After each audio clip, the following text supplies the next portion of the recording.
glorifier, Dieu puissant. Nous te bénissons, nous t'exaltons, nous te louons. Seigneur, nous voulons prier pour nos enfants qui sont à l'école. Bénis les moniteurs, permets qu'ils reçoivent l'enseignement. Et Seigneur Tout-Puissant, nous bénissons tous les services actifs à cette heure. Nous bénissons ceux qui travaillent au protocole, à l'intercession, à tous ces endroits stratégiques. Seigneur, donne-leur la grâce de pouvoir faire un travail exceptionnel. Père éternel, nous bénissons ton serviteur, celui que tu t'es choisi ce matin, afin qu'il puisse nous apporter la parole, qu'il soit un canal qui va nous bénir, qui va nous conduire dans ta présence. Bénis-le, soutiens-le. Nous remettons, Seigneur Tout-Puissant, cette journée entre tes mains. Bénis ton serviteur qui n'est pas parmi nous. Soutiens-le et fortifie-le encore davantage. Nous remettons tout entre tes mains, que ton nom soit glorifié. Au nom de Jésus, nous t'avons ainsi prié. Amen. Bienvenue dans la maison de Dieu. J'aimerais que nous puissions nous saluer les uns les autres. S'il vous plaît, regardez à gauche ou à droite. Saluez votre bien-aimé. Saluez-le avec un grand sourire, sachant que des bonnes choses sont investies en lui. Et vous en serez certainement bénéficiaires, étant donné que vous êtes son voisin. N'est-ce pas? Saluez-le avec un grand sourire. Que Dieu soit glorifié. Nous en profitons aussi pour saluer tous nos bien-aimés qui nous suivent via les médias ici ce matin. Ceux qui sont à l'intérieur du pays, dans les pays africains et même à l'extérieur de notre continent. Nous voulons les saluer. Est-ce que vous voulez les saluer avec moi? En acclamant très fort.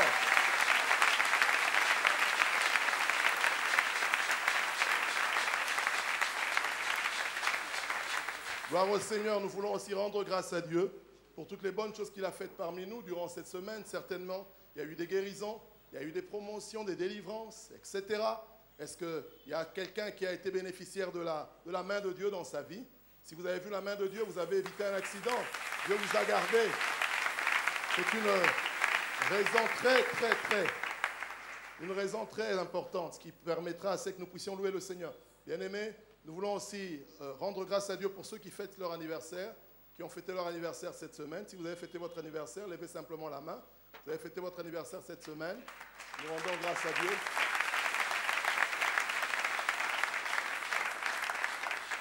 Et nous voulons aussi prier pour nos bien-aimés qui passent des temps difficiles, qui broient du noir, qui ont perdu un membre cher, et que le Seigneur de Tout-Puissant, le Dieu de consolation, qui puisse les garder, les soutenir dans ces dures épreuves qu'ils sont en train de passer. Et bien aimé, nous voulons recevoir les salutations de notre pasteur. Il m'a appelé hier, il se porte très bien. Il a voulu saluer toute l'église. Est-ce que vous recevez les salutations de notre pasteur?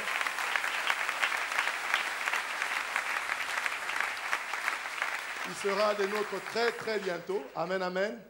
Nous le verrons très très bientôt et nous serons très bénis de le revoir. Gloire au Seigneur. Et nous voulons aussi recevoir un frère qui est à Matadi, qui est au département d'évangélisation. Il était ici au département d'évangélisation, il est maintenant à Matadi. Le frère Serge Major, s'il est parmi nous, nous voulons le recevoir. Nous voulons recevoir le frère Serge de Matadi. Peut-être qu'il sera là au deuxième culte. Ce n'est pas grave. S'il vous plaît, bien-aimés, nous voulons nous lever pendant 1 minute ou 2. Nous allons prier. Nous allons prier pour notre pays. Chacun d'entre nous sait ce qui se passe. Nous avons besoin de la main de Dieu. Oh, tous les pays du monde ont besoin de Dieu, mais nous particulièrement, nous voulons implorer le Seigneur. Bien-aimés, par rapport à ces événements, notre pays a besoin de Dieu. Et bien-aimés, pendant que nous sommes en train de prier, pensez aussi à notre pasteur. Nous voulons que Dieu le fortifie encore, qu'il le soutienne encore, qu'il lui fasse grâce. Prions aussi pour l'Église dans laquelle nous sommes. Nous voulons que Dieu intervienne parmi nous. S'il vous plaît, bien-aimés, élevons tous nos voix et demandons l'aide de Dieu par rapport à notre pays, par rapport à notre pasteur, par rapport à notre Église. Prions le Seigneur. Seigneur Tout-Puissant, nous voulons te remettre ce pays encore entre tes mains. Seigneur, s'il te plaît, notre prière est que tu nous soutiennes, que tu nous fasses grâce. Seigneur, nous passons des temps troubles, mais Dieu, tu restes en contrôle. Lors du déluge, la Bible déclare que l'Éternel était sur son trône. L'Éternel n'est pas bouleversé par les événements compliqués. Oh Seigneur, nous te bénissons, nous t'exaltons, nous te louons. Seigneur, sois avec nous. Notre Église a besoin de toi. Fortifie-nous encore. Nous ne voulons pas nous endormir sur nos expériences. Nous ne voulons pas nous endormir sur notre savoir-faire. Nous voulons, Seigneur, compter sur toi, car sans toi, nous ne pouvons rien faire. Aide-nous, s'il te plaît. Aide les différents départements qui œuvrent dans cette Église. Soutiens-nous. Nous remettons tout entre tes mains. Oh Père éternel, nous remettons ton serviteur, le pasteur Joseph Bondo. Merci pour la grâce et la faveur Merci pour la bonne santé. Merci Seigneur Tout-Puissant parce que tu le soutiens. Merci de pouvoir permettre à ceux qui nous reviennent en bonne forme, en bonne santé. Sois glorifié, sois béni. Nous te glorifions, nous te louons. Merci. Merci Seigneur. Merci pour tout. Ce pays entre tes mains. Parce que nous sommes là. Parce que nous prions. Nous croyons que tu gardes ce pays entre les bonnes mains. Nous croyons Seigneur Tout-Puissant que tu nous soutiens. Que tu nous protèges. Aide les autorités de ce pays. Aide Seigneur tous ceux qui interviennent d'une façon ou d'une autre pour la gestion de ce pays. Nous voulons te remettre tout entre tes mains, Jésus. Sois béni, sois glorifié. Nul n'est semblable à toi. Nul n'est comparable à toi. Merci Père d'être notre soutien. Merci Père de nous garder fidèles à toi. Merci Père pour toutes les bonnes choses que tu ne cesses de réaliser dans nos vies. Que ton nom soit glorifié. Que ton nom soit glorifié. Nous t'avons ainsi béni, Jésus. T'avons ainsi béni. Bien-aimés, nous croyons que quand nous prions, Dieu entend nos prières. Dieu est celui qui écoute les prières. Si vous croyez que votre prière a été entendue, exaucée, acclamez très fort le Seigneur. Et je vous laisse entre les mains de notre sœur Candy qui va nous conduire dans des temps de louange et d'adoration. Gloire au Seigneur. Alléluia. Alléluia. Il est vivant. Il est vivant. Il est vivant. Qui? Est-ce que nous pouvons acclamer pour le roi des rois? Alléluia. Yes. Bien-aimé, vous savez, quand j'étais un peu jeune, je me disais que lorsque j'irai au ciel, la première personne que je verrai, c'est David, à cause de la musique. Et une fois à la réunion de la jeunesse, le frère Rouget qui dit, il dit que lorsqu'il ira au ciel, la première personne qu'il aimerait voir, c'est Jésus, celui qui a versé de son sang. Je me suis dit, bon, moi j'ai un problème dans ma tête, ou quoi? Et à un bon moment, j'ai eu à aimer la personne de Jésus, lorsque j'ai eu à comprendre ce qu'il a fait pour moi. Et depuis, Jésus reste la personne que j'aime le plus, que j'aimerais encore connaître, que j'aimerais voir lorsque je serai au ciel.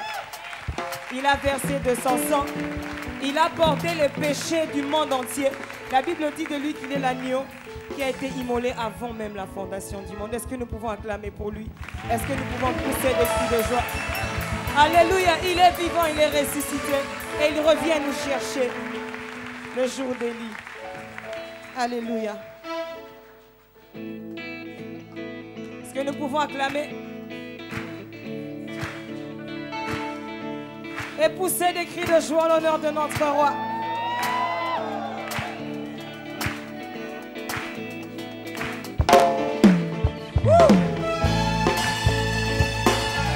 Il est celui qui revient. Alléluia.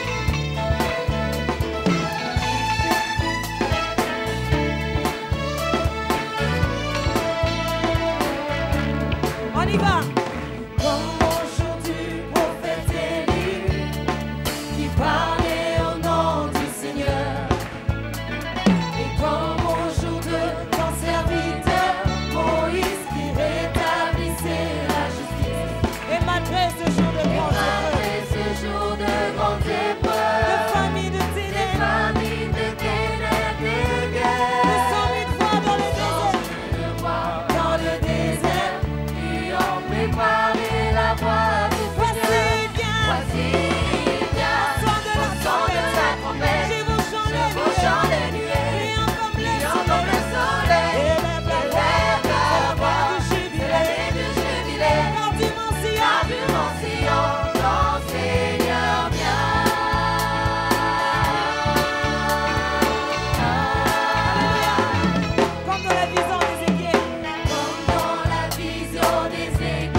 Jésus, personne n'est comme Jésus, dans l'univers. personne n'est comme Jésus, Il n'y a vraiment personne. Personne n'est comme personne Jésus. n'est comme Jésus, Personne personne n'est comme Jésus, Il n'y a personne. personne n'est comme Jésus, Il n'y a personne. personne n'est comme Lui Jésus, seul est digne. personne n'est comme Il n'y a Jésus, personne. personne n'est comme Jésus, personne n'est comme Jésus, Personne. personne n'est comme Jésus.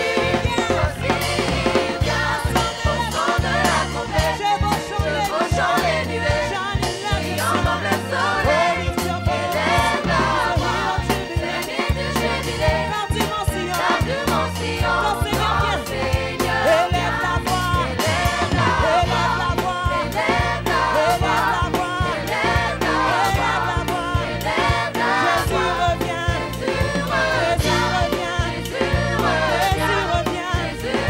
Jésus revient, Alléluia. Alléluia, Alléluia, Alléluia, Alléluia, Voici il vient. voici il vient, au son de la trompette, Je vous chante je vous chante les nuées, brillant comme brillant comme le le soleil, élève la voix, du jubilé. traînée de jubilé, Car du mon Sion. car du mon Sion, ton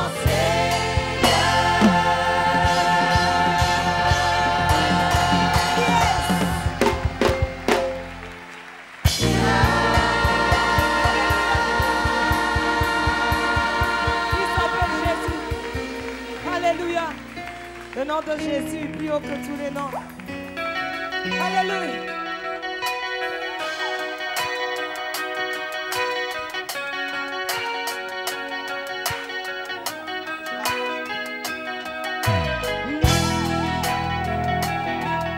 Oh, oh, oh. Le nom de Jésus. Hey. Hey. Plus haut que tous les noms, plus haut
Bible dit que si tu crois en lui, tu seras sauvé, toi et toute ta famille.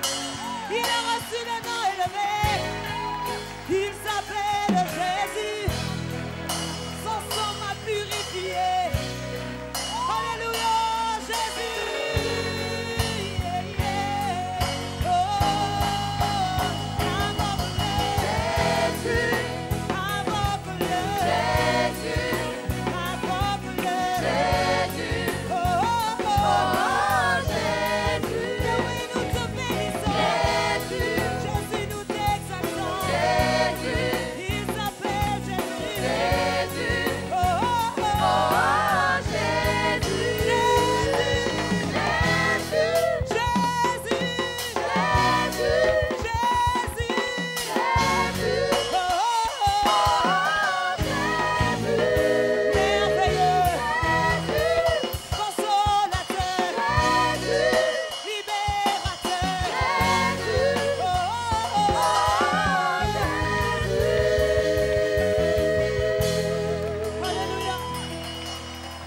Merci Jésus. Il a redonné la vie à mon âme. Il a redonné la vie à mon âme. Alléluia. Jésus. Jésus. Alléluia.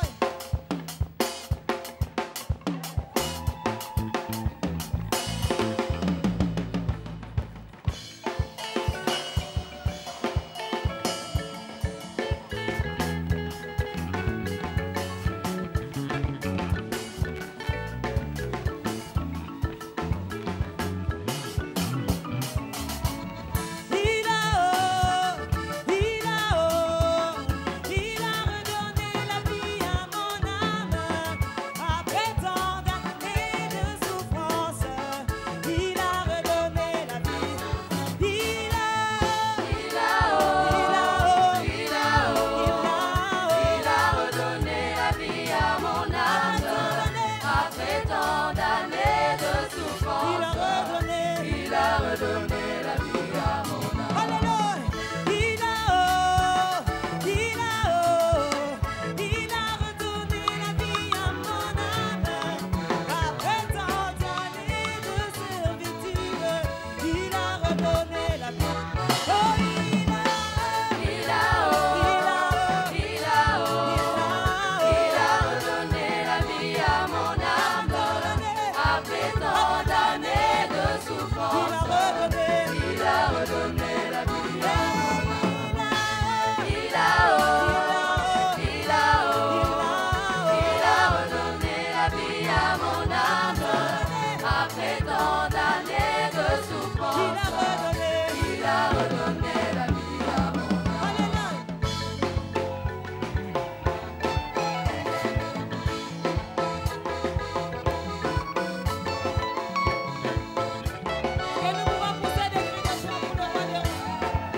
reconnaissant, Jésus, qu'il fait beau d'être dans ta maison, dans ta présence. Nous sommes tellement enrichis. Nous sommes tellement enrichis, Seigneur. Alléluia.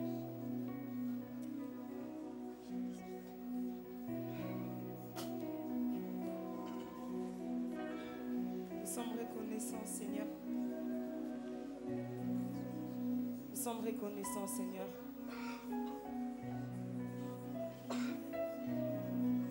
Merci, Jésus.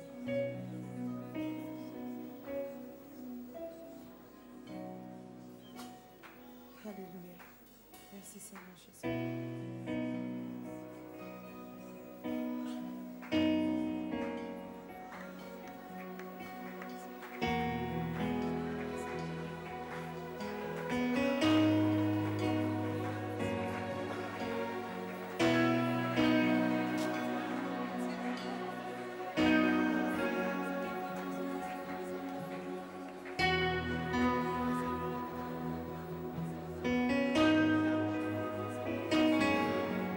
Je m'attends à toi, je ne serai pas confuse.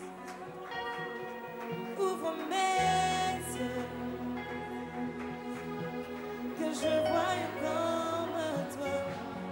Je m'attends à toi, tu es mon aide précieuse.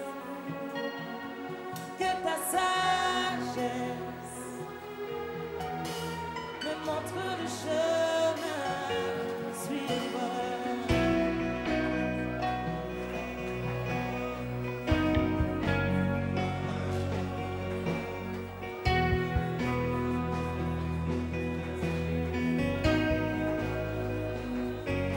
Je t'aimerai, Dieu ma force.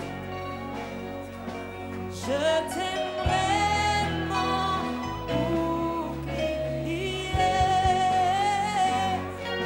Je t'aimerai, oh, alléluia, pour toujours à jamais. Alléluia.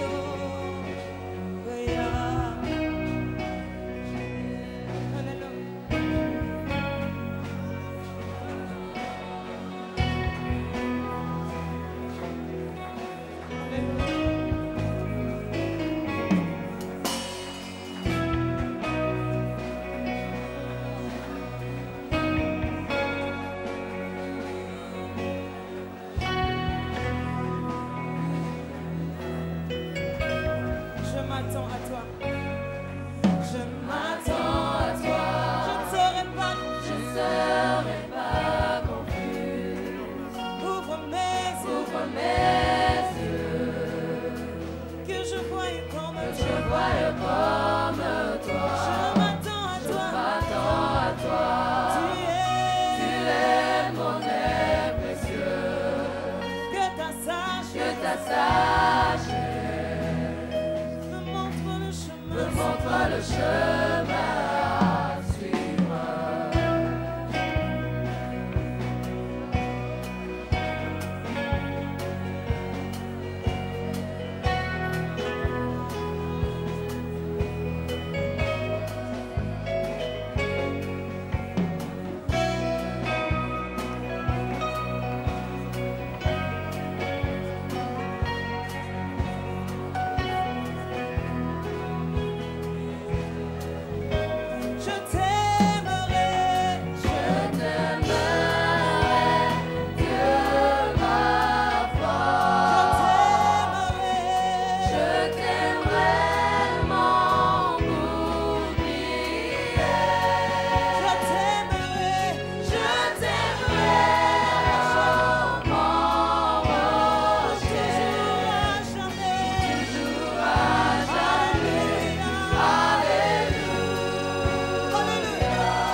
toujours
a dit, j'aimerais qu'on chante ce refrain sans instrument, sans micro, juste avec l'assemblée. Oh, ce nom est victorieux. Oh, ce nom est victorieux. Le nom de Jésus. Le nom de Jésus-Christ, mon roi. Oh, ce nom est victorieux. Oh, ce nom est victorieux. Sa puissance est sans pareil. Sa puissance est sans pareil. Oh, ce nom est victorieux. Oh, ce nom est victorieux. Le nom de Jésus. Le nom. Encore une dernière fois. Oh, ce nom est victorieux.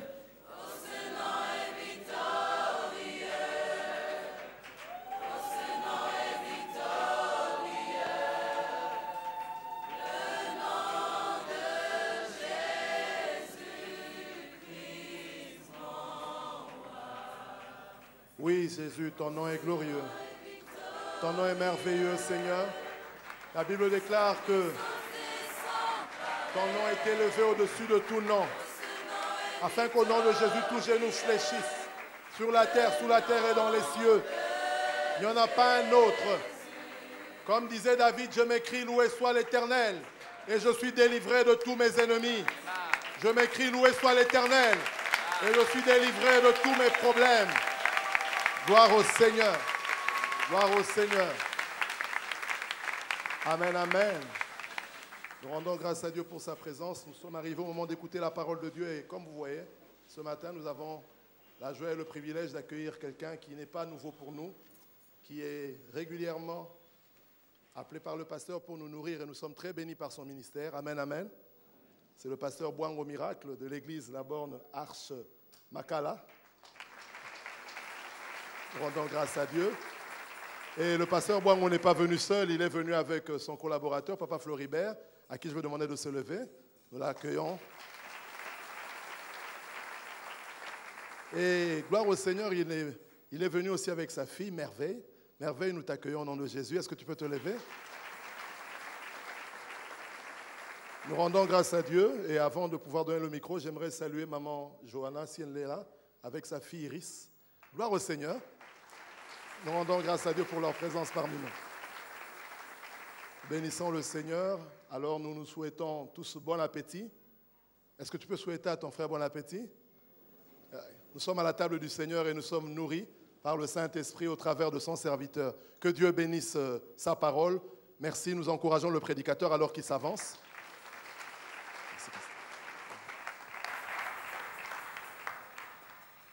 Père, nous te disons merci pour le privilège que tu nous accordes d'être ce matin dans la maison. Nous ne t'avons pas écrit une lettre pour te servir, nous ne sommes même pas venus avec nos diplômes pour chercher l'emploi, mais tu nous as pris comme des captifs. Voilà pourquoi je crois à ta parole et je continuerai à croire à ta parole. Je vais engager ton peuple à croire à ta parole. Ta parole donne la vie, ta parole sauve, ta parole délivre, ta parole transforme, ta parole guérit, ta parole libère. Fais-le ce matin. Que toute la gloire te revienne. Au nom de Jésus, nous avons prié. Amen. Nous disons merci au Seigneur pour le pasteur Bondo de nous avoir renouvelé la confiance, pour que nous puissions encore être ce matin dans la maison. Merci aussi à notre maman qui est là. Merci pour les conseils et merci pour le travail. Comment vivre en paix dans un monde sous tension? Comment vivre en paix dans un monde sous tension? Aide-moi à dire à ton voisin, je veux maintenant être traité, ne me dérange pas. Ce matin, j'ai besoin d'être traité. Je suis venu pour prendre mon traitement. Qui a besoin d'un traitement ce matin? Oh, on acclame le Seigneur, il est merveilleux, il est merveilleux, il est merveilleux, il est merveilleux, il est merveilleux. Comment vivre en paix dans un monde caractérisé par la haine, par la souffrance, par les maladies? Comment vivre en paix dans un monde caractérisé par les troubles, caractérisé par la guerre? Comment vivre en paix? Pour ceux qui suivent les informations, nos regards sont tournés vers les deux Corées. Il y a le président Kim Il-moon, Kim de la Corée du Nord et Moon de la Corée du Sud, se sont rencontrés vers le nord. Et là, vers le nord, il y a un début d'un bon programme. Un programme de paix.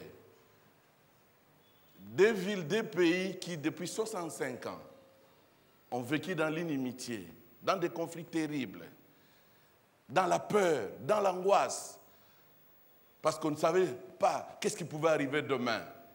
Mais les voir ensemble, Kim et Moon, se serrer la main et commencer un programme de paix. Oh, oh, oh, oh, oh. Bien-aimés, qu'il s'agisse des païens, qu'il s'agisse des chrétiens, tout le monde a besoin de la paix intérieure. Que ce soit les politiciens, les hommes religieux, les professeurs, les étudiants, les mariés comme les célibataires, les riches comme les pauvres, nous tous, nous avons besoin de la paix intérieure, sans exception. Nous en avons besoin, nous en avons besoin. Je sais quand nous lisons la Bible, le Seigneur nous a avertis que dans les derniers jours, il n'y aura pas de paix, mais au contraire, des guerres, des conflits. C'est bien bon, ce qu'il a dit est réel. Et d'ailleurs, c'est là même annonce des signes qu'il revient bientôt pour enlever son Église, qu'il revient bientôt pour juger les nations, qu'il revient bientôt pour établir son glorieux royaume de paix et de justice. Mais j'aime le verset 6 dans le chapitre de Matthieu, chapitre 24. Vers la fin, Jésus dit, oui, ces choses vont arriver dans le monde. Mais il dit à ses disciples, gardez-vous d'être troublés. Gardez-vous d'être déstabilisés. Gardez-vous, gardez-vous, gardez-vous. Pour ceux qui lisent les rapports médicaux, chers bien-aimés, les rapports médicaux nous confirment qu'il n'y a pas de paix dans la société, qu'il n'y a pas de paix dans des familles. Et d'ailleurs, même pour la médecine, 65% de toutes les maladies qui rongent le monde proviennent de l'agitation intérieure, proviennent de la haine, proviennent de l'anxiété, proviennent de l'amertume, de la jalousie, proviennent du stress. Bien-aimés, nous ne vivons pas dans un monde paisible. Tout le monde est stressé. Qu'importe les races, les jaunes, les rouges, les noirs, qu'importe l'âge, tout le monde est stressé, tout le monde est tendu. Ce matin, je suis devant les gens qui sont stressés, même moi-même. Tout le monde est stressé, tout le monde est stressé. Voilà pourquoi des milliers de personnes dans le monde ne peuvent pas dormir sans prendre un tranquillisant. Le roi Salomon, à son époque, lui qui avait goûté à la richesse, lui qui avait goûté à la gloire humaine, a fait une petite lecture de la vie et il est arrivé à cette conclusion. Quand vous lisez Ecclésiaste 1 et Ecclésiaste 2, pour le roi Salomon, tout est vanité. Tout est vanité, tout est vanité. Mais j'aime ce qu'il a dit dans Proverbe 14, le verset 30. Proverbe 14, le verset 30. Je lis d'abord dans Louis II. Un cœur calme est la vie du corps, mais l'envie est la carie des os. Et dans Semeur, la Bible dit, un cœur paisible contribue à la vie du corps, mais l'envie est comme une maladie qui ronge les os. Et Parole vivante dit, un esprit paisible donne la santé. Oh, ça j'aime. Un esprit paisible donne la santé, mais la jalousie ronge le cœur. Gloire à Dieu pour ce matin. Je crois que la parole de ce matin peut être un traitement pour nous.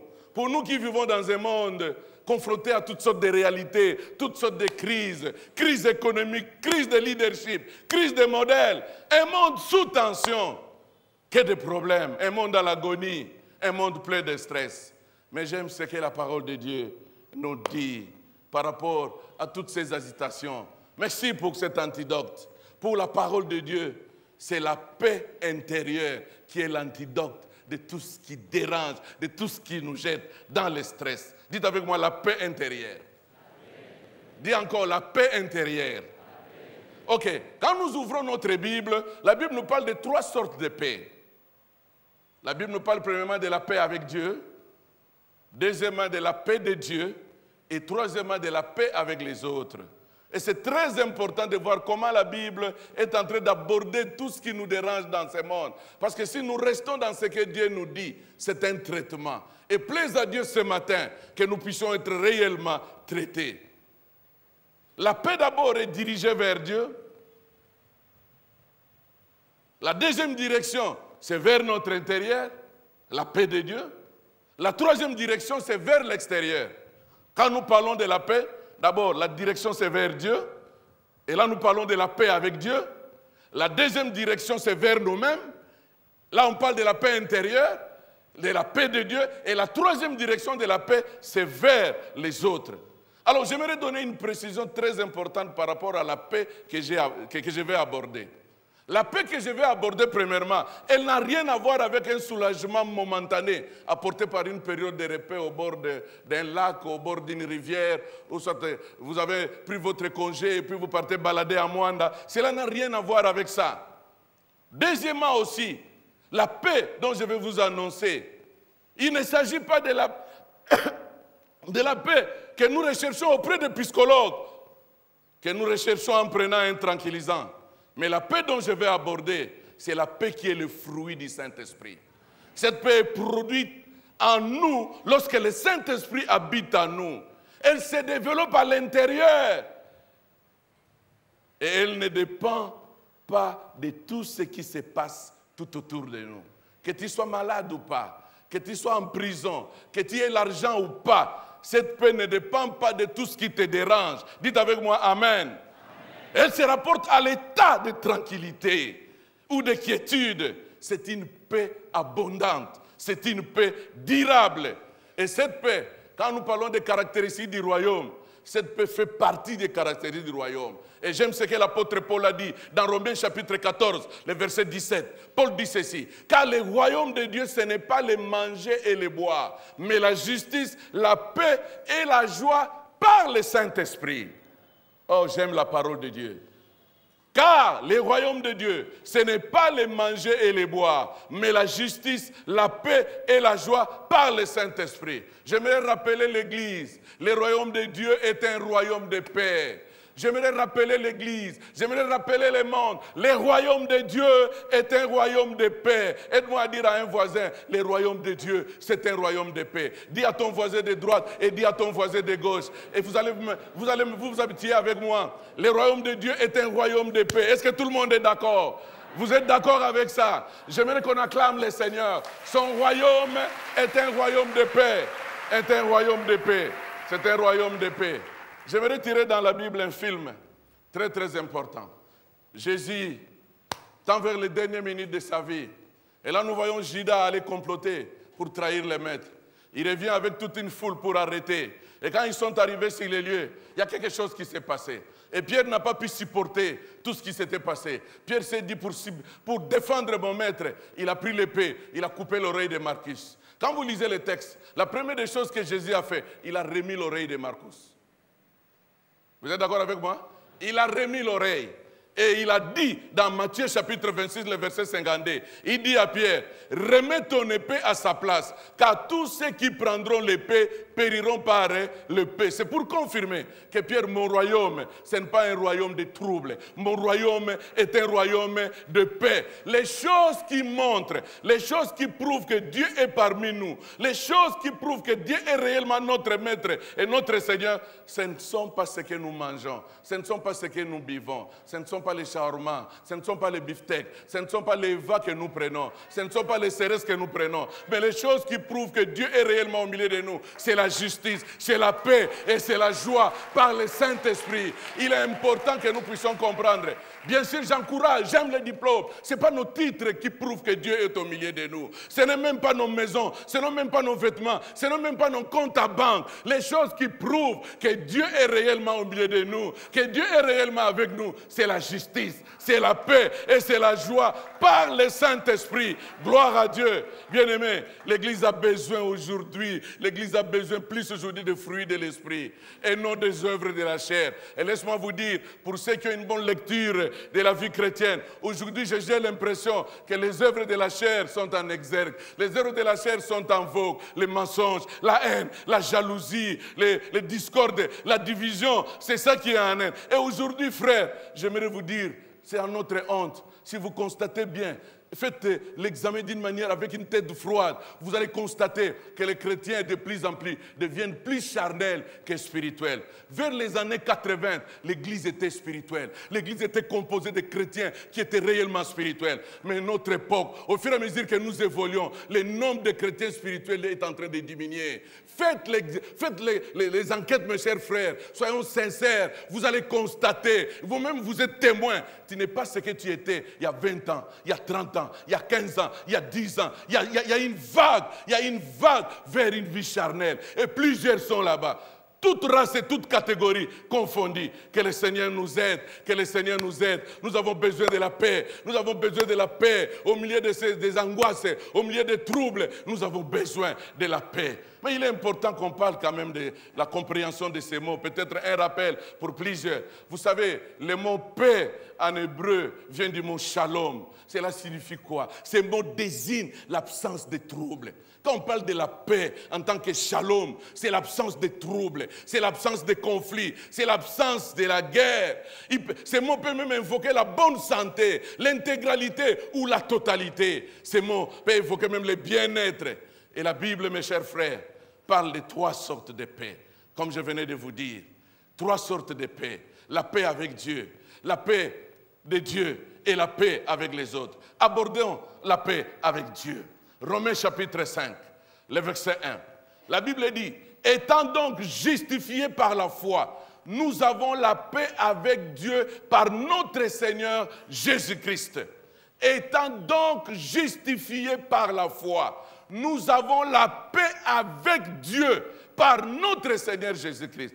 J'avais déjà disqualifié toute forme de paix. Ce n'est pas le fait d'aller devant un psychologue, il vous donne quelques conseils et vous venez, vous mettez ça en pratique et vous avez un semblant paix. Non, je ne parle pas de cette paix. Je ne parle pas d'une paix liée à un congé, à un repos. Non, ça peut arriver, mais toutes ces choses-là, je ne suis pas là-bas. J'ai bien précisé, nous parlons de la paix qui est le fruit du Saint-Esprit. Et regarde la première demande de cette paix, que nous avons orientée vers Dieu lui-même, qu'on appelle la paix avec Dieu. Et le verset 1 de Romains 5 est en train de nous dire, étant donc justifiés par la foi, nous avons la paix avec Dieu par notre Seigneur Jésus-Christ. Ça, c'est une véritable paix, la paix spirituelle.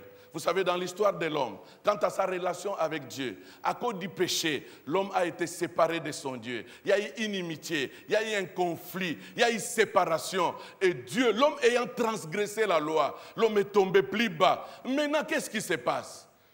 Jésus-Christ a accepté de venir, ayant réalisé qu'il y avait séparation entre l'homme et son Créateur. Jésus a accepté d'être le médiateur. Et considère la mort de Jésus à la croix, c'est une mort qui est venue rétablir la paix de l'homme avec son Créateur. Et dans la conversion, dès l'instant où nous acceptons Jésus-Christ comme Sauveur et Seigneur, cette paix qui a été brisée est rétablie. Voilà pourquoi, mes chers frères, à quand nous pouvons nous dire qu'on a la paix avec Dieu? Nous pouvons nous dire qu'on a la paix avec Dieu dès l'instant où on a accepté Jésus comme Sauveur et Seigneur. Ce n'est pas devant un psychologue qu'on va déclarer qu'on a la paix avec Dieu. Ce n'est pas en allant au bord d'un lac que vous allez déclarer que vous avez la paix avec Dieu. Ce n'est pas en faisant beaucoup d'exercices psychologiques. Que sais-je encore? Bien-aimé, la paix avec Dieu, c'est le fondement, c'est la base de toute paix.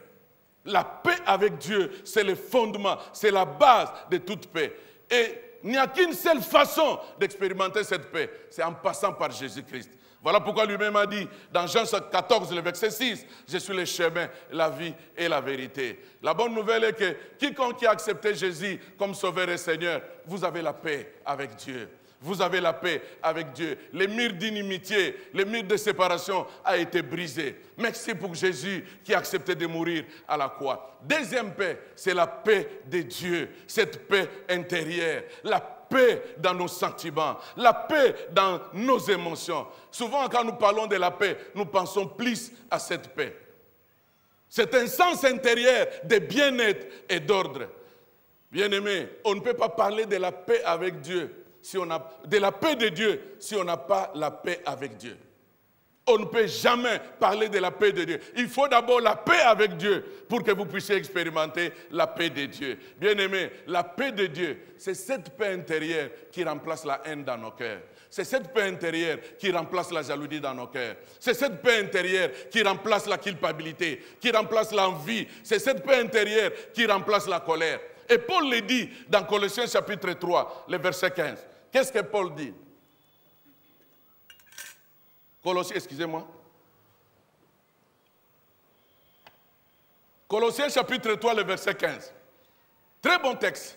Que la paix du Christ, à laquelle vous avez été appelés pour former un seul corps, règne dans vos cœurs. Alléluia. Que la paix du Christ, à laquelle vous avez été appelés pour former un seul corps, règne. Et d'ailleurs, mes bien-aimés, le mot grec traduit ici par le verbe régner signifie arbitrer. Autrement dit, Paul veut nous dire quoi? Nous devons laisser la paix de Dieu être l'arbitre de nos vies. Il est important, mon frère, ma soeur, que nous puissions laisser. Si nous nous déclarons avoir la paix avec Dieu, si nous nous déclarons avoir la paix de Dieu, nous devons laisser la paix de Dieu être l'arbitre de nos vies. Mais que fait l'arbitre sur le terrain? Mais c'est lui qui maintient la paix. Que fait l'arbitre sur le terrain? Il veille à ce que les matchs se déroulent d'une manière ordonnée. D'ailleurs, même c'est l'arbitre qui indique ce qu'on doit faire quand il siffle. Est-ce qu'on a affaire à un penalty? Est-ce qu'on a affaire à un coup franc? Est-ce que c'est la deuxième période? Est-ce qu'il y a une carte rouge à donner à un mauvais joueur? Est-ce que c'est l'arrêt de jeu pour soigner un joueur? Laissons la paix de Dieu arbitrer nos vies. Si vous avez réellement la paix avec Dieu, et si vous avez la paix de Dieu, ce n'est pas nos émotions, ce n'est pas nos sentiments. Et derrière la paix de Dieu, ça vient traiter nos émotions qui sont touchées. Ça vient traiter nos sentiments qui sont touchés. Et permettons à l'arbitre de jouer pleinement son rôle. Un match sans arbitre, c'est le désordre. Un match sans arbitre, c'est le chaos. Un match sans arbitre, c'est le trouble. On va faire de n'importe quoi. Et vous n'avez pas à demander à l'arbitre s'il siffle et qu'il déclare que là, c'est maintenant c'est le penalty. Personne ne peut discuter. Laisse la paix de Dieu trancher tout ce qui se passe dans nos cœurs. Et nous aurons à expérimenter la vraie vie sur cette terre. La vraie vie. Et d'ailleurs même, en matière de connaître la volonté de Dieu, nous avons 3 balises. Il y a la parole de Dieu. Il y a les concours de circonstances. Mais il y a aussi la voie intérieure. Et il est important pour nous, si nous qui avons besoin de la direction divine, l'un des meilleurs tests pour comprendre qu'on a pris une bonne décision, qu'on a pris une bonne direction, c'est la paix de Dieu qui tranche l'affaire. Est-ce que vous avez besoin de cet arbitre? Tu lui as ignoré depuis longtemps. Tu ne savais pas qu'en acceptant Christ, la paix de Dieu est avec moi. En acceptant Christ, en laissant le Saint-Esprit diriger ta vie, l'arbitre s'est installé pour jouer son rôle. Quel match sans arbitre? Ça n'aura pas de goût. Ça n'aura pas de goût. Il n'y aura pas de gens qui vont dire, il faut l'arbitre. Il doit être là. Humilions-nous et acceptons. Prenons conscience de la présence de l'arbitre. Bien-aimés, ce matin, je prie pour tous ceux qui nous suivent à l'hôpital, pour tous ceux qui nous suivent dans des prisons, pour tous ceux qui sont découragés, pour tous ceux qui sont troublés à cause de problèmes. Je vous annonce la paix de Dieu. La paix de Dieu est possible. La paix avec Dieu est possible. Parce qu'en dehors de cette paix, vous ne pouvez pas aller loin. Vous ne pouvez rien faire. Venez à Jésus et vous aurez la paix avec Dieu. Venez à Jésus et vous aurez la paix avec Dieu. Et la paix avec Dieu engendre la paix de Dieu. Il n'y a pas à aller par 4 chemins. 3e paix, c'est la paix avec les hommes. La paix avec les autres. Romains chapitre 12, le verset 18. On peut commencer à partir du verset 17. Romains chapitre 12. Est-ce que tout le monde est là? Tout le monde est là? Alléluia. Romains chapitre 12, le verset 17 à 18. Ne rendez à personne le mal pour le mal. Recherchez ce qui est bien devant tous les hommes. Verset 18. S'il est possible, autant que cela dépend de vous, soyez en paix avec tous les hommes. S'il est possible, s'il est possible, s'il est possible, autant que cela dépend de vous, soyez en paix avec tous les hommes. Bien-aimés, il est important de comprendre que nous avons besoin de la paix relationnelle. Et c'est cette paix qui nous épargne des conflits. C'est cette paix qui nous épargne des stress. C'est cette paix qui nous épargne des vertiges. Dans 1 Pierre chapitre 3, versets 10 à 12. Allons rapidement dans 1 Pierre, chapitre 3, versets 10 à 12. C'est mieux de lire la parole. Merci pour ceux qui ont amené leur Bible. Merci beaucoup pour ceux qui ouvrent leur Bible. Parce que nous ne sommes que limités. Mais le Saint-Esprit se sert de sa parole. 1 Pierre, chapitre 3, versets 10 à 12. Merci pour vous qui ouvrez vos Bibles. Merci beaucoup. 1 Pierre, chapitre 3, versets 10 à 12. Si quelqu'un, en effet, veut aimer la vie et voir des jours heureux, qu'il préserve sa langue du mal et ses lèvres de paroles trompeuses. Verset 11. Qu'il s'éloigne du mal et fasse le bien, qu'il recherche la paix et la poursuive. Qu'il recherche la paix et la poursuive. Église du Seigneur, c'est notre responsabilité de rechercher la paix et de la poursuivre. Voilà pourquoi dans Hébreu, dans Matthieu chapitre 5, le verset 9, c'est le maître qui parle. Heureux ceux qui procurent la paix, car ils seront appelés fils de Dieu.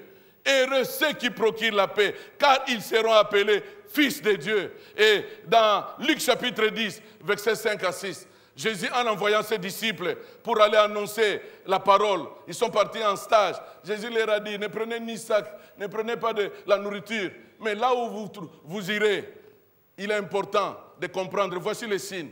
Entrez dans la maison, vous trouverez un fils de paix. Un fils de paix va vous accueillir. Un fils de paix va vous donner à manger. Mais avant de partir, laissez ma paix. Et s'il n'y a pas le fils de paix, partez avec votre paix. Oh, que le Seigneur nous aide. Où sont les filles, où sont les fils de paix dans notre pays? Où sont les fils de paix dans nos familles? Où sont les fils de paix dans notre communauté? Où sont les fils de paix? Où sont les fils de paix? Bien-aimé, le fils de paix n'agit pas n'importe comment. Le fils de paix ne prend pas de décisions n'importe comment. Le fils de paix n'arrive pas aussi à aller au-delà de tout ce qui est présentés dans la parole de Dieu. Les fils de paix ont des lunettes spirituelles. Ils arrivent à voir ce que Dieu dit. Là, Dieu leur demande de s'arrêter, ils s'arrêtent, comme le voyaient des enfants d'Israël. Là, Dieu leur demande de se lever et partir. Ils partent. Et des fois, les fils de paix partent très loin. Ils sont prêts à se dépouiller. C'est vrai, mes chers frères.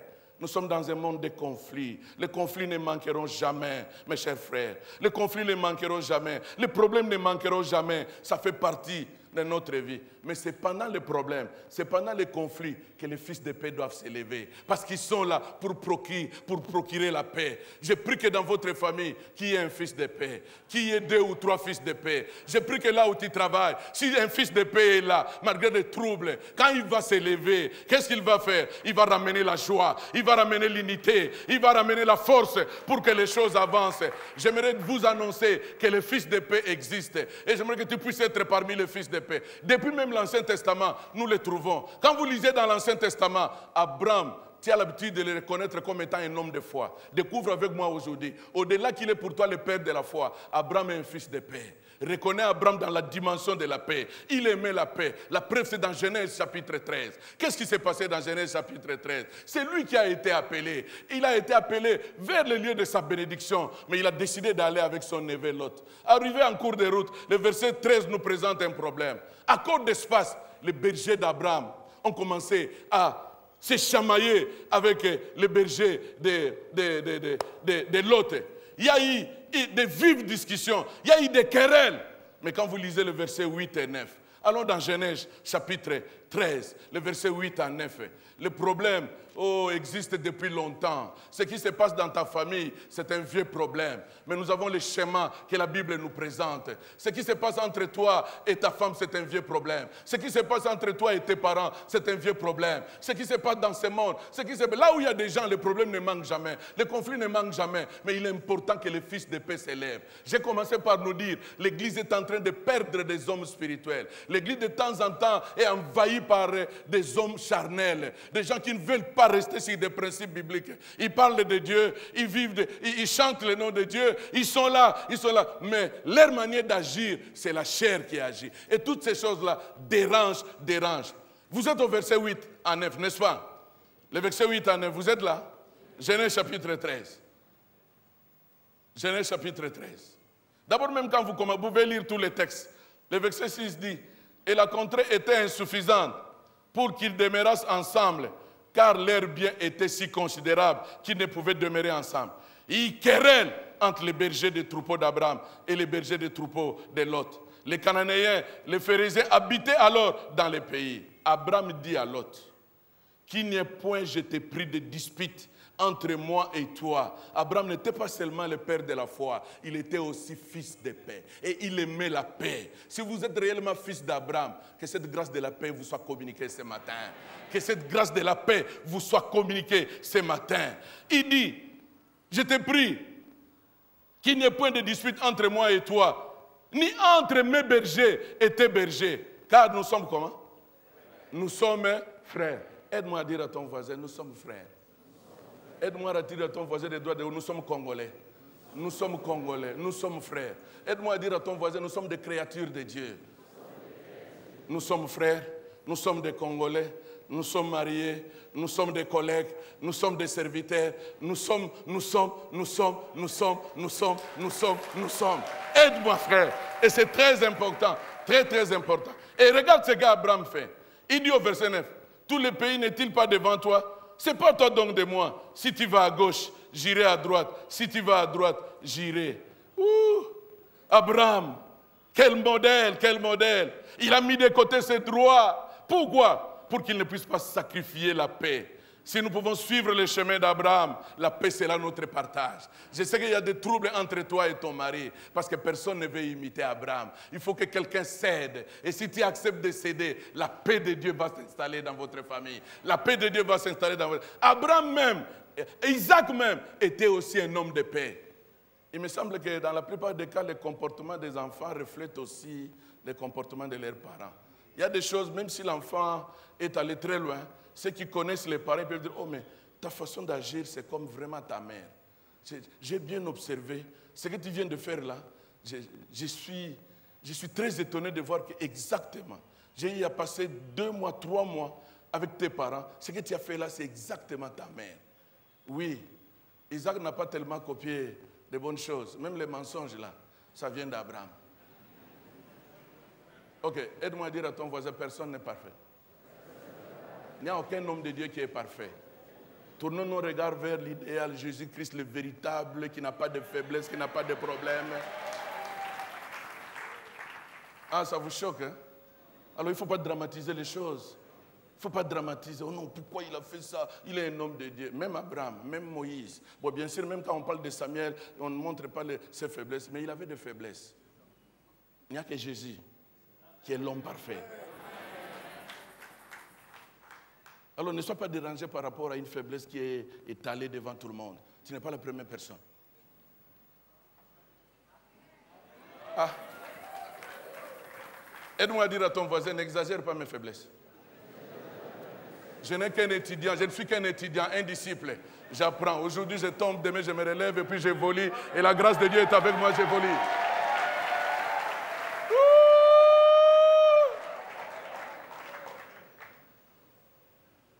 Isaac était un homme de paix. Quand vous lisez Genèse chapitre 26, bien aimé, il vaut mieux creuser un autre puits comme Isaac l'a fait que de se noyer dans des troubles, que de se noyer dans des problèmes. Quand vous lisez dans Genèse chapitre 26, vous allez découvrir, il y avait la famine à Guérar et Isaac a décidé d'aller en Égypte. Dieu lui dit, reste à Guérar, je te bénirai là-bas. Isaac a obéi à la voix de Dieu, mais il n'a pas croisé les bras, il a commencé à travailler. La Bible nous dit qu'il est devenu fort riche, mais cette richesse lui a créé des problèmes. Les Philistins se sont levés, ils ont commencé à les jalouser, en commençant par le roi Abimelech. Et un jour, le roi Abimelech se lève pour dire à Isaac, tu dois quitter, nous ne voulons plus te voir, tu es tellement devenu riche, nous n'avons pas besoin de toi. Et regarde comment ils ont coincé Isaac. Quand les serviteurs allaient chercher des puits pour chercher de l'eau, parce qu'après tout, les bétails avaient besoin de l'eau pour vivre. Qu'est-ce qu'ils faisaient? Ils venaient toujours boucher ces puits-là. Le premier puits a été bouché. Isaac donne le nom d'Ézek. Le deuxième puits a été bouché. Il donne le nom de Sitna. Mais le troisième puits, Isaac s'est dit non, nous n'allons pas entrer en guerre. Allons chercher ailleurs. Et là où ils sont partis, la Bible nous dit, les Philistins ne sont plus venus boucher les puits. Et il a donné le nom des Rehoboth. Je suis venu dire à quelqu'un, si tu choisis le chemin de la paix, il y a ton Rehoboth. Il y a ton Rehoboth qui t'attend. Il y a ton Rehoboth qui t'attend. Acceptez de céder. Il y a ton Rehoboth qui t'attend. Et Isaac a expérimenté 4 choses. Quand vous voyez même à partir d'Abraham, même comparé à Abraham et Isaac, après avoir pris la décision, après avoir pris le chemin de la paix, Dieu s'est révélé à eux. Bien sûr, avec Abraham, Dieu s'est révélé déjà à partir de Genèse chapitre 12, mais la révélation est permanente, continuelle. Parce qu'après tout, il est important pour nous. Je sais que nous venons déjà de traverser la nouvelle année. Il y en a de ceux qui ont crié à cause des souhaits, à cause des paroles qu'on nous a écrites sur des cartes, une heureuse année, bonheur, tout ça. Ce n'est pas ça qui va apporter les changements dans ta vie. Laisse-moi te dire, si vous voulez les changements viennent dans l'entrée dans une autre dimension. Et une autre dimension est possible que par une nouvelle révélation. Je dis bien, les changements dont nous voulons tant pour l'année 2018, ça ne viendra pas à cause des souhaits ou parce qu'on est entré dans la nouvelle année. On peut entrer dans la nouvelle année et vivre les mêmes choses. Abraham est resté pendant longtemps célibataire, mais quand il y a eu révélation, il est entré dans une autre dimension et c'est ça qui lui a amené vers la bénédiction. Ce n'est pas la nouvelle année qui nous fait entrer dans les changements, c'est la nouvelle dimension qui appelle la révélation et qui nous fait entrer dans la bénédiction. Dieu se révèle à Abraham pour lui amener où? Pour lui amener dans la bénédiction. Vous allez voir même, après avoir accepté le chemin de la paix, Dieu dit à Abraham, comme l'autre, Abraham a dit à l'autre clairement, si tu pars à gauche, moi j'irai à gauche, à droite. L'autre a choisi pour lui, il se disait, je vais aller vers les plaines, la vie est paisible. Dieu se révèle à Abraham pour lui dire, ne t'en fais pas. Le problème, ce n'est pas aller vers les plaines. Le problème, tu es avec qui? Moi, je ne suis pas avec lui, mais moi, je serai avec toi. Ce que tu crois avoir aujourd'hui par tes propres moyens, oui, c'est un petit semblant de réussite. Mais la vraie réussite est entre les mains de Dieu. La vraie réussite est entre les mains de Dieu. Et Dieu se révèle à Isaac. Dieu dit à Isaac, je te bénirai comme j'ai béni Abraham, puisque tu as choisi le chemin de la paix. Dieu s'est révélé à Isaac, bien-aimé. 4 choses que Isaac a expérimentées. La première des choses, Dieu lui a apparu. Il s'est révélé à lui. La deuxième chose, vous allez remarquer, au verset 25, il a bâti là un autel. Bien-aimé, quelqu'un qui marche avec Dieu, quelqu'un qui est dans la volonté de Dieu, quelqu'un qui est connecté, qui a alliance avec Dieu, ne perd pas son temps à détruire l'autel. Jamais, jamais, jamais. Écoutez-moi bien. Quelqu'un qui est en alliance avec Dieu, quelqu'un qui marche avec Dieu, quelqu'un qui est dans la volonté de Dieu, ne perd pas son temps à détruire l'autel. Au contraire, il bâtit l'autel. Il bâtit sa communion avec Dieu. Il bâtit sa relation avec Dieu. Il bâtit sa foi. Il bâtit son intimité avec Dieu. Et troisièmement, vous allez voir, le verset 28, le roi Abimelech, qui était l'ennemi d'Isaac, a vu ce que Dieu était, ce que Dieu faisait dans la vie d'Isaac. Il a décidé d'aller rejoindre Isaac. Il a décidé pour aller lui demander pardon. Il a décidé pour la réconciliation. Il a décidé pour rétablir la paix. J'aimerais vous encourager, mes chers frères. Il est important pour nous de comprendre que le chemin de la paix nous amène à rencontrer Dieu. C'est possible que la paix revienne dans une maison. C'est possible que la paix revienne dans une famille. C'est possible que la paix revienne dans une entreprise. Et c'est très important, mes bien-aimés, que nous puissions avoir la paix que de faire nos propres volontés. Abraham était un homme de paix. Isaac était un homme de paix. Et la 4e chose, le puits qu'ils avaient creusé, l'eau est revenue. Et c'était la vie.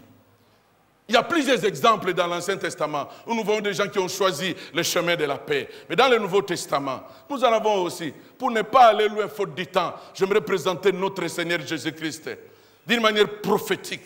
Quand vous lisez Ésaïe chapitre 5, Ésaïe chapitre 9, les versets 5 à 6, d'une manière prophétique, Jésus est présenté comme étant le prince de paix, le prince de paix. Et quand vous lisez aussi Jean chapitre 1, le verset 29, il est appelé l'agneau de Dieu. Et vous savez, l'agneau, c'est l'image de la paix. Et d'ailleurs, le premier message proclamé par les anges, quand ils ont rencontré les bergers, c'est fait un message de paix. Même quand Jésus a envoyé ses disciples en stage, dans Luc chapitre 10, les versets 5 à 6, il leur a dit de proclamer la paix, puisque lui-même, il est notre paix. Bien-aimés, sur cette terre, quand nous observons très bien la vie de Jésus, Jésus n'avait pas de bateau, il n'avait pas d'avion, il n'avait pas une maison, il n'avait même pas une tombe. mais il avait quelque chose à nous donner. Ce qu'il avait à nous donner, c'était la paix. Lui-même le dit dans Jean 14, verset 27. Je vous donne ma paix, je vous laisse ma paix. Il ne nous a pas donné de compte à banque. Il ne nous a pas donné de bateaux. Il ne nous a pas donné de tout ce que vous pouvez imaginer. Mais il nous a donné la paix, la paix, la paix. Et cette parole, Jésus prononce cela vers les dernières minutes de sa vie. Il allait vers la croix parce qu'il savait que nous serons dans un monde troublé. Nous serons dans un monde déstabilisé. C'est comme ça au verset 1 dans Jean 14, il dit que votre cœur ne se trouble point.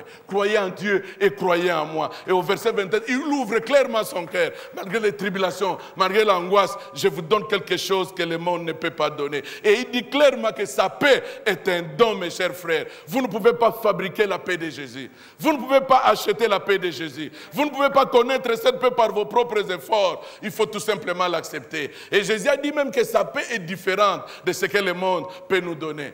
Il ne faut pas comparer la paix de Jésus et la paix de l'ONI et de la paix de l'OIA. Il ne faut pas comparer la paix de Jésus et de la paix de la MONUSCO. Toutes ces paix-là sont très fragiles. Toutes ces paix-là sont temporaires. Ce sont des paix temporaires. Ce sont des paix temporaires. Ce sont des paix temporaires. C'est la paix que Jésus donne. C'est la paix qui est le fruit du Saint-Esprit, qui est parfaite et durable. J'invite le monde entier à entrer en paix avec Dieu. Et cela est possible que par Jésus. J'invite les politiciens d'entrer en paix avec Dieu. Cela est possible que par Jésus. J'invite le peuple congolais d'entrer en paix avec Dieu. Cela est possible que par Jésus. Et cette paix ne dépend pas des circonstances. Tu peux être malade, puisqu'il est dans ton cœur, sa paix, cette paix agira dans ta vie. Tu peux être chômeur, si il est dans ton cœur, cette paix agira. Tu peux avoir des problèmes compliqués, tu peux être remercié dans l'entreprise. Les gens vont s'étonner. Comment tu es toujours gai? Il y a une force qui est au-dedans de moi, une force qui vient d'en haut. C'est la paix de Jésus. Tu peux être abandonné par ceux que tu as aidés. Tu peux être déconsidéré, mais il y a quelque chose qui te reste. Tout le monde peut partir, mais la paix de Dieu, le Saint-Esprit sera avec toi. Dans Marc chapitre 4, le verset 35 à 39, quelle expérience. Jésus demande à ses disciples,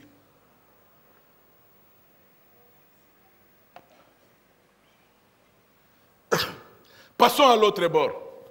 Et il leur donne une recommandation ferme d'être dans la barque où lui-même était. Pierre n'ose pas, je sais que tu es un véritable pécheur, n'ose pas d'aller à gauche, à droite. Non, nous tous, nous allons être là où je suis. Mais au verset 37, il y a un grand tourbillon. Les flots se jetaient dans la barque. Elle se remplissait même. Au verset 38, la Bible dit que Jésus dormait paisiblement. Il dormait profondément. La tempête était tellement forte que, et d'ailleurs c'est un même des disciples qui nous aide à comprendre que la situation était très dangereuse. Ils ont commencé à crier, toi, il faut, réveille-toi, nous allons mourir. Comment tu es en train de dormir? Comment? Mais les disciples n'ont pas compris. Comment il était calme? Oui, il était calme parce qu'il savait ce qu'eux ne savaient pas. Il était calme parce qu'il connaissait ce qu'eux ne connaissaient pas. Malgré tout ce qui s'est passé là, Jésus savait que la situation est sous contrôle. Le ciel est en train de contrôler. Donc, personne ne peut bouger. Qu'importe le flot, qu'importe la tempête, ça peut nous amener à gauche, ça peut nous amener à droite. Dieu contrôle la situation. C'est comme ça que quand il s'est réveillé, un mot tout simplement, silence. Silence. Silence. Silence. Silence. Écoutez, quand tu marches avec Jésus, je te donne une petite leçon. À chaque instant, tu découvres que tu as échoué. C'est une leçon pour ta victoire de demain. Je reprends. Quand tu marches avec Jésus et tu découvres tout en étant avec lui, tu as échoué. Ne t'en fais pas. C'est une préparation de ta victoire de demain. Quand vous lisez Actes chapitre 12, vous savez, Pierre avait très bien compris la leçon. Peut-être c'est lui qui était très paniqué et qui a commencé à déranger. Dans Actes chapitre 12, quand vous lisez le texte, Hérode avait déjà tué Jacques. Et on a arrêté Pierre. Pierre était en prison. La prison très bien barricadée. La Bible nous dit clairement. Et la sécurité était impeccable. Il y avait 4 types de sécurité. Mais regardez un peu dans cette sécurité. À cause de la fête de Pâques, mais Pierre savait que demain, il doit être décapité. Demain, il va mourir. Mais la Bible dit, Pierre dormait paisiblement. Où est-ce qu'il a vu ça? Il a vu ça dans la barre.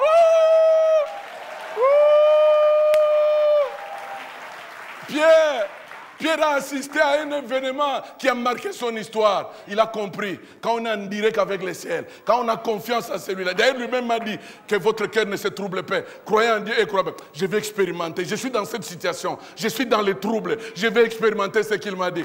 Il dort, il a commencé à dormir. J'ai l'habitude de dire, allez dormir paisiblement. Si tu as la paix de Dieu, allez dormir paisiblement. Dors paisiblement. Malgré les calamités, malgré les troubles, malgré tout ce qui se passe. Qu'importe ce que la famille a dit, qu'importe ce que le patron a dit, qu'importe ce que le médecin a dit, si Christ est avec toi, dors paisiblement.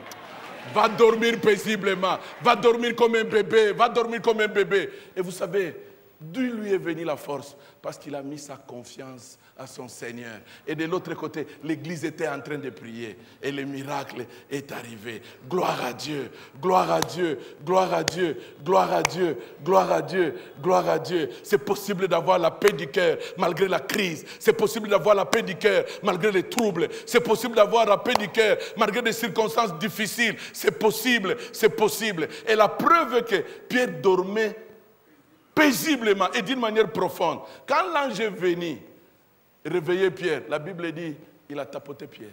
Vous savez, quand quelqu'un, vous appelez quelqu'un et il n'arrive pas, vous voulez lui dire, Pierre, Pierre il est en train de dormir, qu'est-ce qu'il faut faire? Il faut vous approcher pour lui aider. C'est pour dire quoi? Le calme était total. La vraie paix, quand vous placez votre confiance en Jésus, la vraie paix, la vraie paix ne se trouve pas dans les mépromenades, dans les optalidons. La vraie paix, c'est en Christ. Aujourd'hui, tu vas dormir paisiblement. Je déclare, tu vas aller dormir paisiblement. Tu vas aller dormir paisiblement. Tu vas aller paisiblement. Gloire au Seigneur, gloire au Seigneur. Bien-aimés, comme Pierre, faisons confiance à notre Dieu. Faisons confiance. Reconnaissons tout simplement que Dieu contrôle toutes les situations. Reconnaissons tout simplement, avec lui il n'y a point d'erreur. Avec lui il n'arrive jamais en retard. Jamais, jamais, jamais. Et tout ce qui t'arrive, toutes ces choses font partie de son plan pour ta vie. Il peut passer par les difficultés, il peut passer par les troubles, il peut passer par les problèmes. Il mélange toutes ces choses-là parce qu'il veut accomplir son plan dans sa vie. J'aime ce que Jean chapitre 20. Peut-être c'est par là que nous allons terminer. Jean chapitre 20, le verset 19 et le verset 21. Qu'est-ce qui se passe? Jésus est arrêté, mes chers frères. Il est arrêté. Il est mort. On lui a enterré. Une grosse pierre sur sa tombe. Les femmes sont allées tôt le matin, les dimanches matins. Ils ont réalisé que Jésus n'était plus là. Ils avaient le message de la résurrection de Jésus. Mais de l'autre côté, les disciples sont dans la chambre enfermés. Dans la peur, dans la crainte, dans l'angoisse. Mais regarde le film. Jésus arrive. La Bible nous dit clairement, si vous lisez le verset 29, si vous lisez le verset 19, est-ce que quelqu'un peut y aller rapidement dans Jean chapitre 20? Très intéressant, très très intéressant. Bien-aimé, Dieu est au contrôle de toutes choses. Il est au contrôle de ce qui se passe dans tes études. Il est au contrôle de tout ce qui se passe dans ta santé. Il est au contrôle de toutes choses. S'il ne fait rien ici, s'il n'arrive pas à résoudre tous tes problèmes ici, il a déjà résolu tous tes problèmes au ciel. Voilà pourquoi il est important pour toi de ne pas te comporter comme si tu n'as pas un Dieu, comme si tu n'es pas vivant. Jésus qui apparaît aux disciples, c'est un Jésus ressuscité. C'est un Jésus vivant. Parce que dans quelques minutes, ils avaient affaire avec un Jésus mort enterré. Vous comprenez? S'il fallait les rencontrer, il devrait te dire, celui qui marchait avec nous est déjà parti. Il nous a laissés dans les troubles, sans avenir. Donc, mais Jésus vivant, Jésus ressuscité. Quand vous lisez le verset 19, les soirs, mais pourquoi il a choisi les soirs? Mais les soirs on est fatigué, le matin c'est l'espérance. Tu te dis peut-être quelque chose de bien va se passer. Mais les soirs on a épuisé l'énergie, on réalise qu'il n'y a plus rien. On est encore beaucoup bien fatigué, on est encore dans les désespoirs, dans la profondeur de la nuit. Dans la profondeur de la nuit, il arrive vers ce moment-là. Les disciples sont dans les troubles, sont dans la frayeur. Jésus arrive, mais celui qui arrive là, il est le ressuscité, il est vivant. Le verset 19, les soirs de ces jours, qui était le premier jour de la semaine, les portes du lieu où se trouvaient les ressuscités étant fermées à cause de la crainte qu'ils avaient des Juifs. Jésus vint, se présenta au milieu d'eux. Alléluia. Il se présenta au milieu d'eux. Je suis venu dire à quelqu'un, remets Jésus à sa place. Pardon, je t'en supplie, remets Jésus à sa place. Il doit être au centre de ta vie. Il doit être au centre de ton mariage. Il doit être au centre de tes études. Il doit être au centre de l'église. Il doit être au centre. Quand vous lui remettez à sa place, regarde ce qu'il dit. Que la paix soit avec vous. Que la paix soit avec vous. Que le shalom soit avec vous. Je suis venu dire à quelqu'un, il est important. Et d'ailleurs, quand nous prenons le mot salut dans sa dimension, bien sûr, étymologique, avec une orientation hébraïque, c'est le mot shalom. Mais quand nous découvrons la profondeur de ces mots en grec, c'est Eren. Et le mot Eren, il y a l'idée du salut. Il y a l'idée de concorde. Cela veut dire que dans ces mots-là, ce n'est pas seulement l'absence de conflits, mais dans ces mots-là, il y a la sécurité, il y a la prospérité, il y a la santé, il y a la victoire, il y a le succès. Autrement dit, j'aimerais démontrer cela. Vous serez heureux, vous qui êtes ensemble entre mari et femme. Merci beaucoup. Prenez l'habitude de rester toujours ensemble. Mais nous autres là, nous allons faire une petite démonstration. Mais ce que nous allons faire, si vous avez amené votre Bible, c'est une bonne chose. Si vous avez un autre livre, c'est bien bon. Mais si vous avez la Bible, je ne sais pas, vous allez faire comment. Ok, voici ce que nous allons faire. Pour ceux qui ont amené la Bible, bon, vous autres là, vous allez commencer simplement. Au fond, quand Jésus apparaît dans leurs troubles, quand Jésus apparaît dans leurs angoisses, il vient leur dire tout simplement quoi? Vous devez tourner la page. Faites avec moi quoi? Si vous êtes à côté de votre mari, soyez devant votre Bible, ne me regardez pas. La même Bible est là, ou le même cahier, commencez à tourner la page. Tournez la page. Avec votre voisin de droite et de gauche, commencez à tourner la page. Continuez à tourner la page. Même si nous nous sommes chamaillés, nous devons tourner la page. Même si nous avons des soucis, nous devons tourner la page. Même s'il y a des problèmes, nous devons tourner la page. Même si on n'a pas mangé, nous devons tourner la page. Nous devons tourner la page. Continuez à tourner la page. Tournons la page. Ne sois pas esclave du passé. Même si nous nous sommes chamaillés, même si on m'a fait partie du boulot, tournons la page. Même si j'ai parlé mal de toi, tournons la page. Pourquoi? Quand la paix s'installe, tout ce qui t'a dérangé avant disparaît. C'est la paix qui s'installe. Et Jésus leur dit, quand il apparaît au milieu d'eux, que la paix soit avec vous. Que la paix soit avec vous. Je suis venu dire à quelqu'un que la paix de Dieu soit dans ton cœur. Malgré les troubles, malgré les problèmes que tu as à l'université, malgré les problèmes que tu as au travail, que la paix, puisqu'il est au centre de ta vie, puisque le Saint-Esprit habite à toi, que la paix de Dieu soit dans ta vie, que la paix de Dieu soit dans ton mariage, que la paix de Dieu soit dans ton travail, que la paix de Dieu soit au Congo. Reçois la paix. Jésus a dit, je vous donne ma paix. Il n'y a pas à acheter, il n'y a pas à aller à gauche, il y a seulement à accepter. Accepte cette paix, reçois cette paix, c'est gratuite. Vous n'avez pas à aller à gauche, à droite, c'est par la foi. Jeune fille, même si le mariage tarde, reçois la paix de Dieu. S'il est lit de l'hôpital, reçois la paix de Dieu. En prison, reçois la paix de Dieu. Manque d'argent, reçois la paix de Dieu. La paix de Dieu, la paix de Dieu. Que la paix de Dieu, qui surpasse toute intelligence, habite dans vos cœurs. Que Dieu vous bénisse. La paix de Dieu. Gloire à Dieu. Gloire à Dieu. La paix au Congo. La paix à Kinshasa. La paix dans nos eaux. Il est le prince de paix. Celui qui est en nous est le prince de paix. Celui qui est en toi est le prince de paix. Reçois la paix. Ce n'est pas le prince de trouble. Ce n'est pas le prince de honte. Ce n'est pas le cas de déposons les armes. La paix dans nos familles. La paix dans la vie. La paix dans nos maisons. La paix à l'église. La paix au Congo. Oui, nous avons raison de l'acclamer. Il est le prince de paix. Il est le prince de paix. Il est le prince de paix.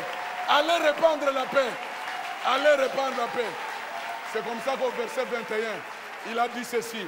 Dans le même texte de Jean chapitre 20, il leur a dit ceci. Recevez la paix.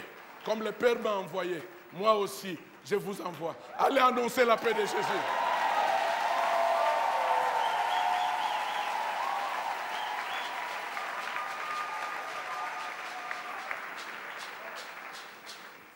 J'ai soif de ta présence, divin chef de ma foi, dans ma faiblesse immense, que ferais-je sans toi?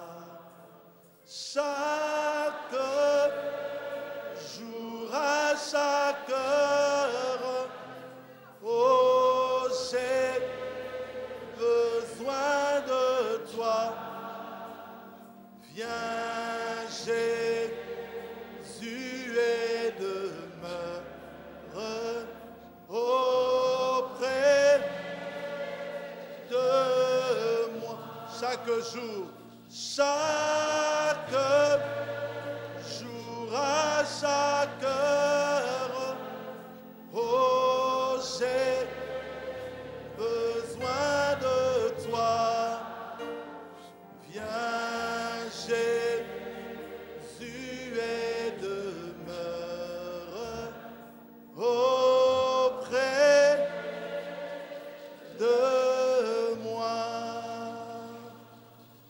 Jésus, nous te bénissons. Oh Seigneur, c'est toi qui donnes la paix que le monde ne peut pas donner.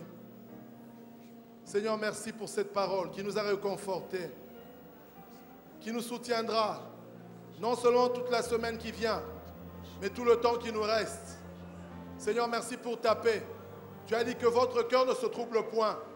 Croyez en moi et croyez en Dieu. Nous croyons en toi, Seigneur. Malgré les temps compliqués, malgré les temps difficiles, nous voulons nous appuyer sur toi. Au nom de Jésus. Amen. Bien-aimés, avant de passer à autre chose, je voulais faire un appel. Vous n'avez pas fait la paix avec Dieu. Vous n'avez pas encore accepté Jésus. Bien-aimés, le temps vous est donné. Si vous êtes là, bien-aimés, ne suivez pas le rythme. Ne suivez pas les hommes qui sont autour de vous. Vous aurez des comptes à rendre à Dieu. Ce message est profond. Il nous a parlé de beaucoup de dimensions. Mais je voudrais insister particulièrement sur cette dimension. Si vous n'avez pas encore reçu Jésus, si vous n'avez pas l'assurance que Jésus vous a sauvé, alors bien aimé, levez la main là où vous êtes. S'il vous plaît, le Seigneur veut toucher votre vie. Ce matin, c'est un nouveau jour pour vous. C'est des nouvelles choses qui vont commencer. Vous allez réellement tourner la page et votre vie ne sera plus la même. Vous étiez opprimé autrefois. L'ennemi vous ténaillait. Mais aujourd'hui est le jour de la délivrance. Alors bien aimé, si vous avez ce souci, bien-aimé, d'être enfant de Dieu ce matin, alors faites un pas, levez votre main là où vous êtes et nous allons vous conduire vers des conseillers qui vont vous aider à croître dans la foi. N'êtes-vous pas là?